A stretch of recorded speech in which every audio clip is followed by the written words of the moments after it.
I am Jennifer. If this is your first time watching, I hope you enjoy it and welcome to the channel. And if you're returning, welcome back.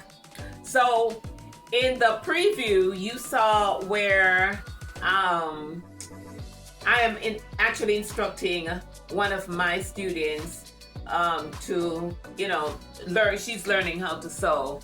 And so I did post on my channel about questions that you may have if you're a beginning, sewist.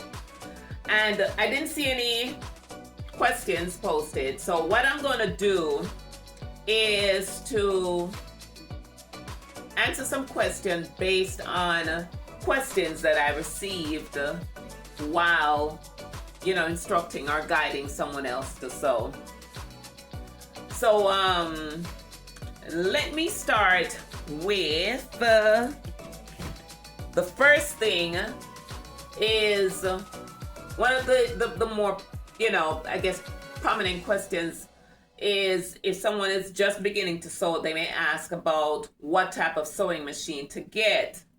And there are basic sewing machines right up to, more technical sewing machines. So you want to go with something that is suitable for you, that is comfortable for you to use. Some questions that I've been asked is, like, are sewing machines intimidating? And for me, some are. You look at some and you're like, oh, no, I don't want to be bothered with that one. And then some you look at, if you're just beginning, you say, oh, this is so simple.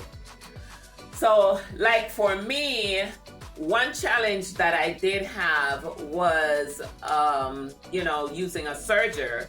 And the serger machine is, next level. It's not for beginners to start with, start up for a beginner, because the serger machine is really a finishing machine that will, serge the edge of your garment like this, right? So for me, like I was saying, that was intimidating. My mom used to have one, and growing up, I used it, but when the needle broke or the thread broke or anything like that, I'll be like, Mom, and then she would come running and fix whatever, and then I'd start sewing again.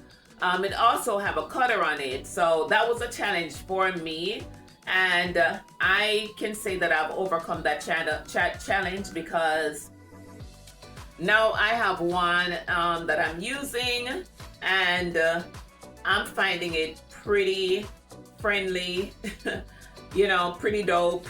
I love using it because it does this neat finish to the garment, and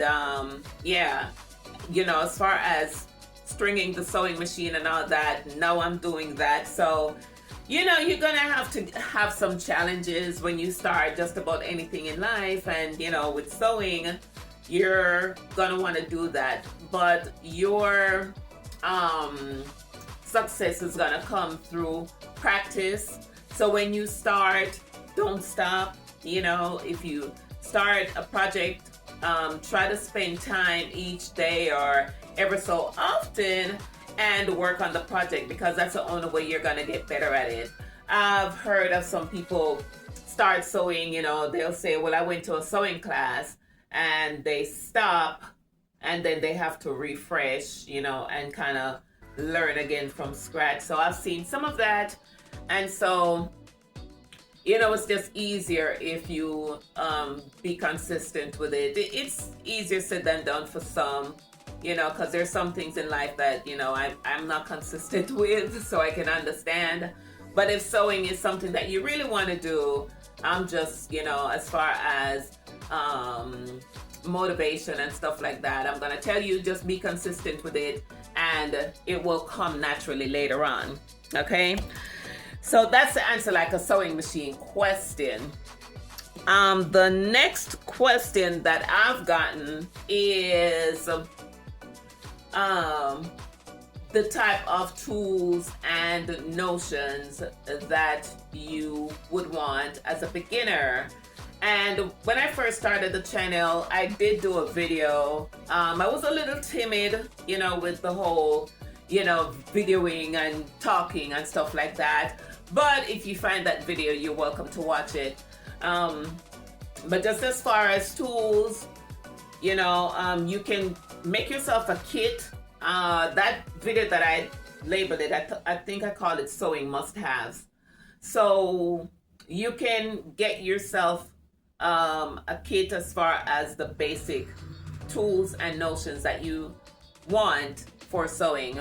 So you can get yourself a nice pair of scissors, tape measure, seam remover, and if you are, a beginning sewist and you already know how to sew, you may have these things already.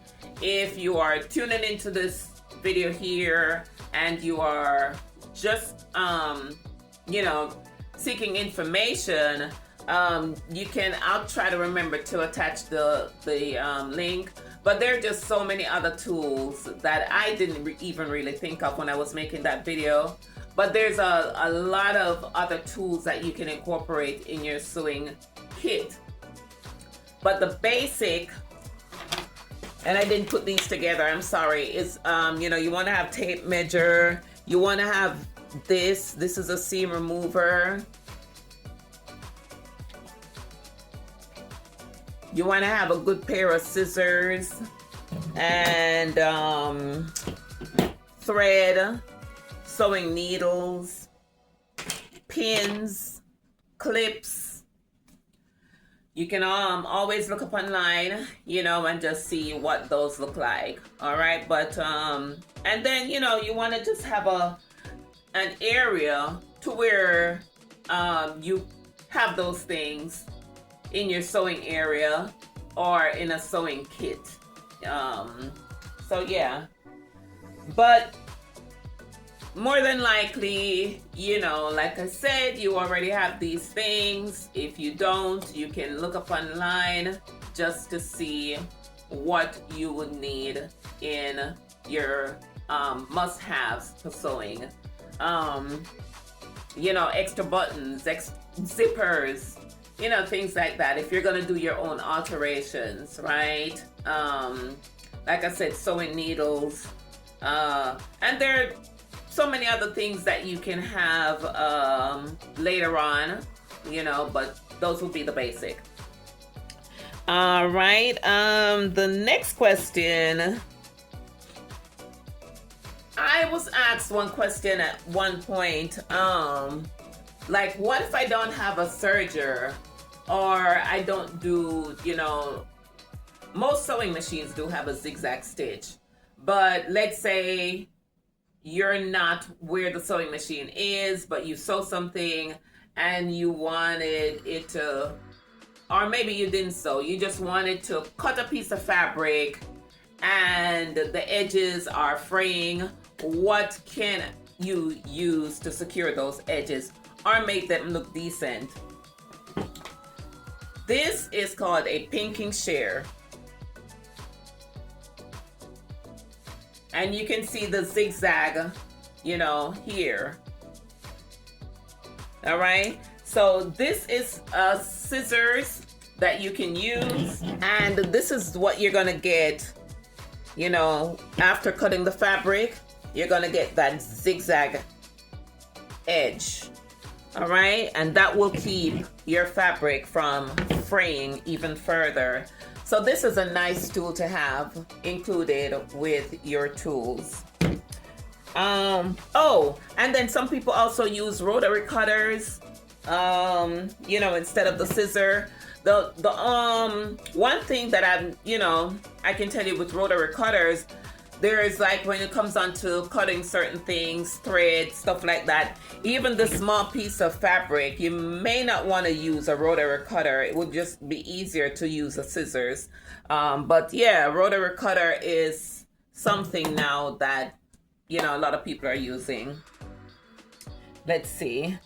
All right, so another thing that I experienced with someone who is just learning to sew are how they replace the sewing machine needle. So sewing machine needles do have a flat side and a round side. So depending on the type of machine that you have, if it's a regular home, use machine, sewing machine, these are universal needles, and this is just one that you can use in different types of machine.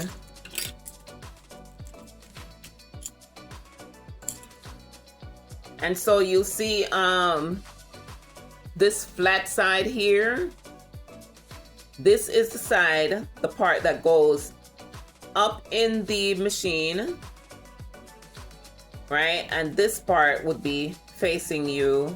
So when you finish reinstalling your sewing machine needle, the part where you string the thread is going to be facing towards you, and this flat part is going to be facing away from you.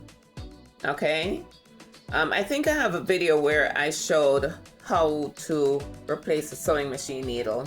Yeah, so you just want to pay attention to that when you're replacing your needle, so that it's being done properly and you're not having a problem with your stitch. All right, the next thing is what can you do to line up two pieces of fabric to make them even? So that's where you're gonna have either your pins or your clips. So these are just your basic pins with the head on top of it. And then, nowadays people, a lot of people like using the clips because it doesn't, stick you. So that's like when you're sewing and you're putting your fabric together, let's say you have these two pieces of fabric. You're gonna do a flat stitch here and you want to hold it together. You'd put your pin